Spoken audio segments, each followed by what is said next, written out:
Hey guys, this is Pixel Dan coming to you from the Super7 booth at San Diego Comic-Con, and I'm here with the man Brian Flynn. How's it going? It's good. It's going great. Going great? We're just getting this party started. Just getting started. This is the first full day of the show, and you guys have already revealed a ton of stuff both here at the booth and over at Skeletor's Lair last night. I got a cool first look at all of those new figures on display, so I figured let's start talking about this stuff.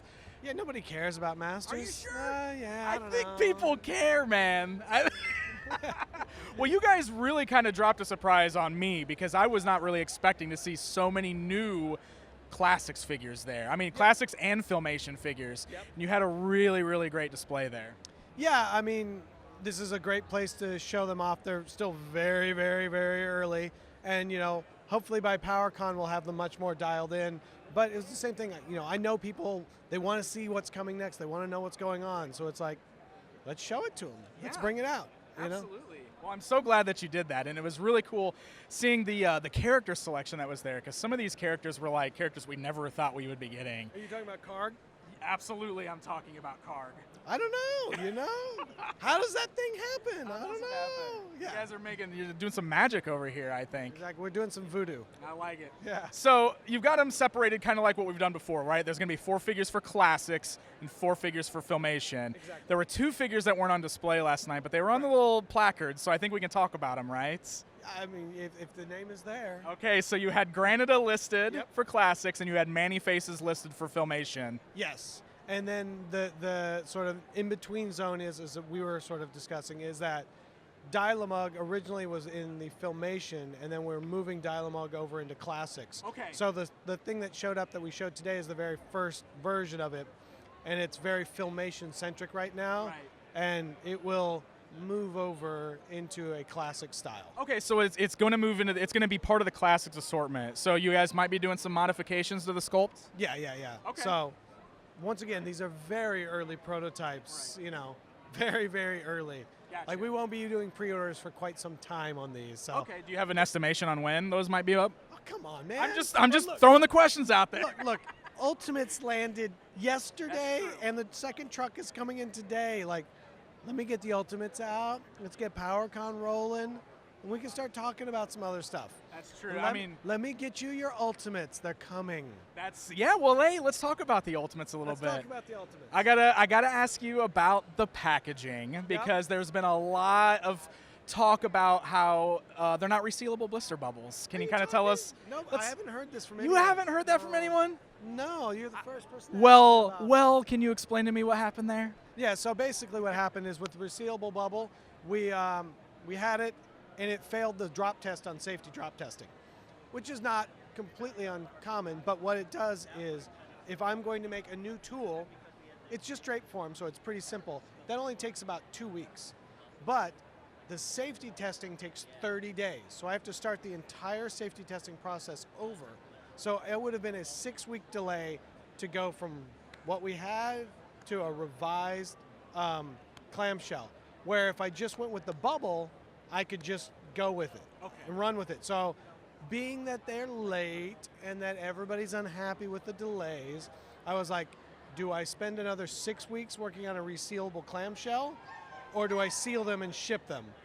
And I think most everybody wants them in hand much more than, oh, well, because now everybody's like, oh, I would have waited another 6 weeks.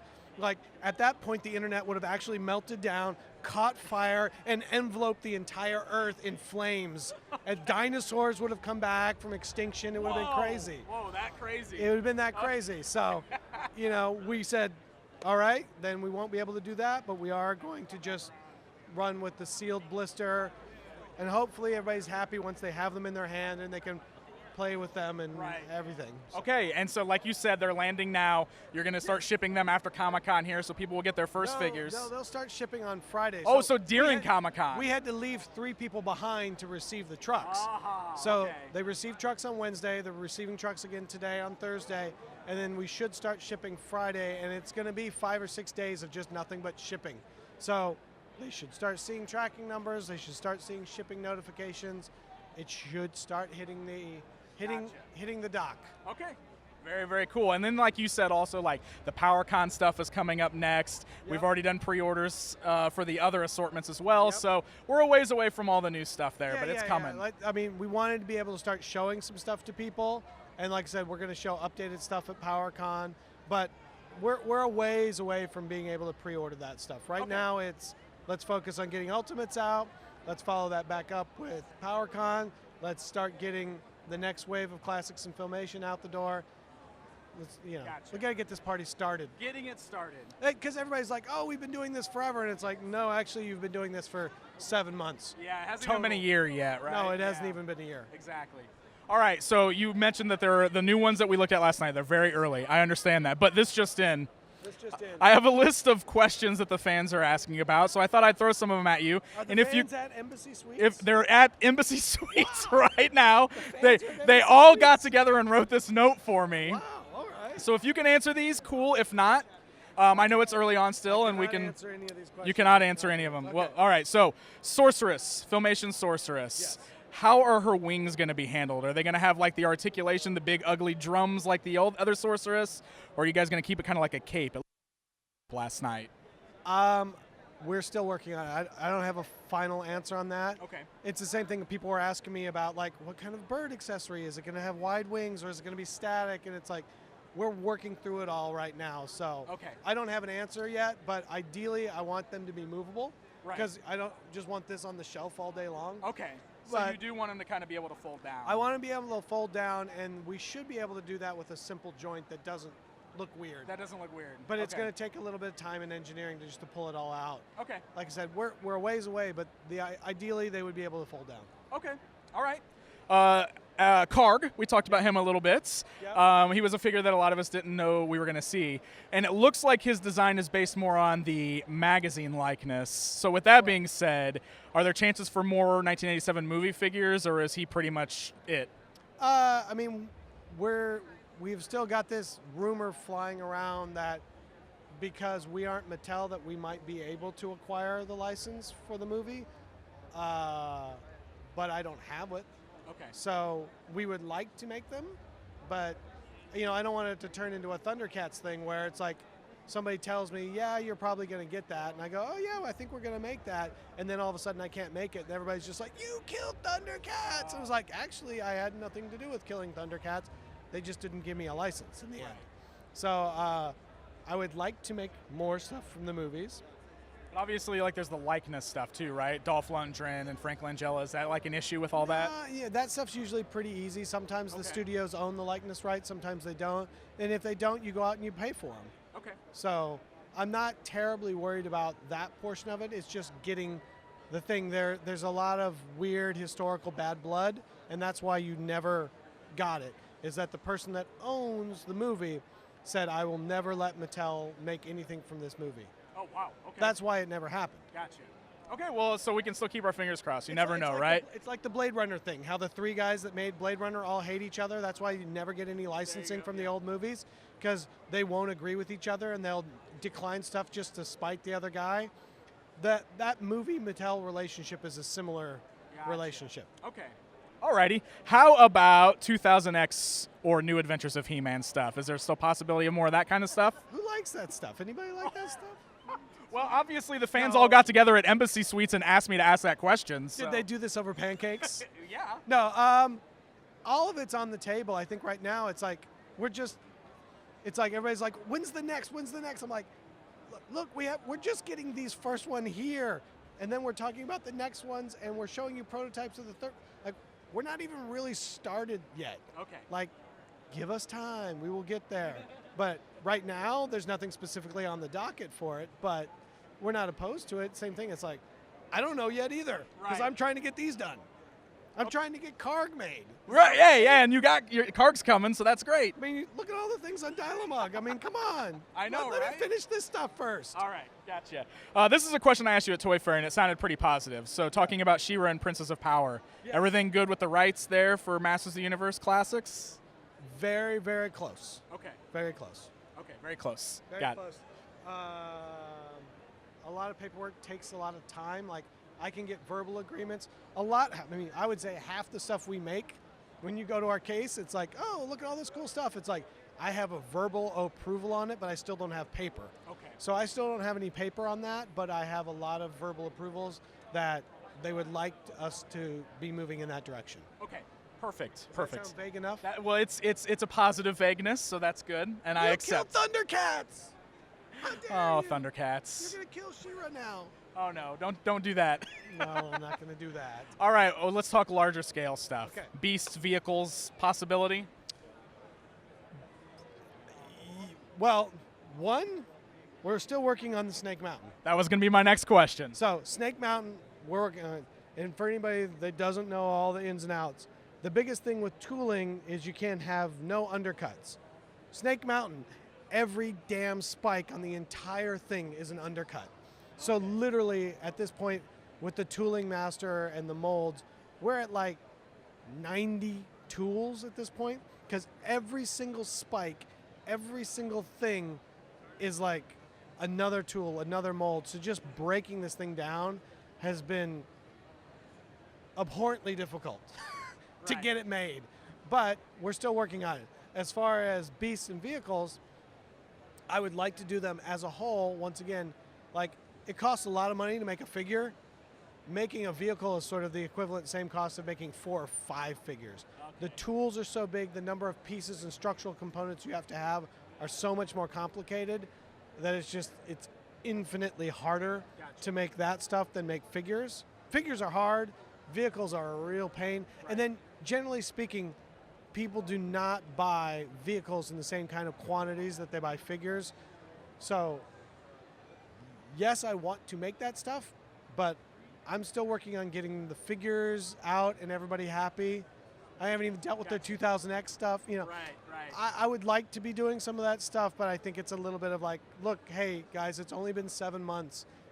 If we get into vehicles, you're still probably not even looking at, even if we started now, that would be late 2018. Okay, gotcha. You know, Makes sense, totally. Okay, Sorry. so let's switch and talk about like the vintage 5.5 style stuff Yes. now, because you had the Filmation figures on display, the same ones from Toy Fair, but they're updated. She-Ra's got that new skirt going on there. Yep. Can you give us any updates on the potential Hero and Eldor that you were talking about? all of that is in the works. We thought we had a line on, we had a line on an original Eldor prototype that they were going to let us use, but that has since kind of fallen through because I think it's that same thing, like I have something special. Oh, you want to make it? That's really cool. Wait, you're going to make it for real? I don't know that I really want that. Yeah. So we're probably going to have to sculpt Hero and Eldor from scratch. Okay. So. Well, I'm still excited about the prospect because we've Yeah. never had them before, and I think that was what excited me the most about a new 5.5 line is getting these characters that we never really got. Yeah, and the thing with the 5.5 line is it's gotten a little convoluted in how that's getting out to market. When we originally launched it and originally got the approvals for it, we were doing it by ourselves, and then the idea has resonated with a lot of people, so now there's a lot of other people kind of coming back into the fold saying they want to have a say in some of what gets done there. Oh. So it's all still coming, it'll all be fine, but Okay. like it's not as linear of a route to execution as some of the other product we're doing. And so until we start really getting the first ones out, it's going to take a little longer to get those out than we thought because a lot of people have opinions about that stuff. Okay, gotcha. People have less opinions about some of the other stuff. Interesting. Yeah. Okay. Well, once you're working through those, I mean, you're going to look at other character options too, I assume. Like, there's so many Filmation characters that never got figures in that old line, like Icer, characters like that. So there's an absolute army of characters that Yeah. never got made. And plus, I think we've talked about this a little bit before, that we've run into a whole bunch of unreleased stuff yes, you did from bring the that up. 80s, and it's Yeah. like, then there's all of that stuff. Okay. So, and that trove from that particular sculptor is just getting deeper and deeper. Like, we're finding all sorts of concept stuff that has never been seen before. Totally. And so Very cool. that's going to be really rad, but that's almost like, that's yet another thing from just more Filmation style 5.5 inch figures. Then there's this concept stuff. Like, it'll all start working through, but it's like, these things take time to do. A lot of time to do. Gotcha. Okay, so talking about like all the other characters that we can be including into this line, talking about fan input on this, getting things out there that the fans want to see. I know that He-Man.org, for example, does these polls on the front page all the time asking what fans want to see. Is that something that you guys are looking at? Yeah, I mean, we look at all that stuff. I mean, we sit down and talk about what we want. We look at the fan polls and see what everybody wants because, you know, that's a decent indication, you know, other than that one guy that's just like, when are you making Evil Lynn always, you know. But no, we look at the fan polls. We look at what we're doing. Obviously, as we talk to people at these events, they tell us, is immediately it's always like, oh, by the way, you got to make, you know, what is that thing that we keep hearing from them? Right. And then what do we think will make a cool figure? Because some of the stuff, you know, will look great, and some of it will be like, oh, that's okay, it's a collection filler. But yeah, we take a look at all of that stuff and yeah, just try to figure it out. That's great, yeah. So, I mean, as long as you guys keep talking about it, they're listening, so that's good. No, I don't. We don't listen to the I mean, fans. Brian's not listening. I don't listen to. Did you say something? All right, awesome. Well, I think we covered everything as far as Masters of the Universe goes. Was there? Yeah, I think we covered all of the questions from the Embassy Suite, so we got that taken care of. But was there anything else that you wanted to mention specifically? Anything that we didn't bring up? About Masters? About Masters? About Masters? Yeah, I mean, we're just trying to have a lot of fun with it. I think, like, the vehicles for the Muscle was a really fun thing for us, and I thought that packaging was really going to get people excited, where it matches the old Battle 2 packs and everything. So, you know, I don't know, because, you know, you get all these people that sometimes they get all ramped up, like, why are they all spending their time working on this stuff when they're not finishing up X product that I like? And I don't think people understand. It's like, all of this stuff is moving in tandem. Okay. Like, we're working on like 8 things at one time. Right. And, you know, so much of it is like, you do this, then you have to wait a couple months for things to happen. And they're like, why are they getting this stuff out, but they're not getting this stuff out? And it's like, because this started before that, you just didn't know it because you didn't pre-order it. Yeah, and it's not, you don't always know what's going on behind the scenes, right? I mean, we can only know sometimes what we see with the pre-order information and stuff. So yeah, and that's the thing. I try to be transparent in the video. The reason the whole video thing started was because maybe if you hear it from me, you might believe it more than if it comes in an email. Gotcha. And Totally, yeah. and instead, I'm being horrible by making jokes about things. Oh. It's like, well, I'm not going to cry tears every day about it either. So let's just try to have fun and make some toys. And I don't know. Sounds good, man. So you're doing lots of other stuff at the same time. Was there anything else over here you wanted to talk about and kind of? Is this part of the same interview? Well, yeah. We'll just. I mean, I know it's been mostly Masters, but I think we should talk about some of the other cool stuff you got over there. You just don't care about the rest of the stuff. I understand. No, I do, because I saw those WWE Muscle figures and I was geeking out about them. Yeah, the WWE Muscle debuted here at the show, and that's a really interesting thing because it's a collaboration between Super7 and Mattel. This is awesome. That's so cool. So while Masters went from Mattel to us, we licensed Muscle from Mattel way back when. We started making it, and then they came to us and said, can you make WWE Muscle for us? So cool.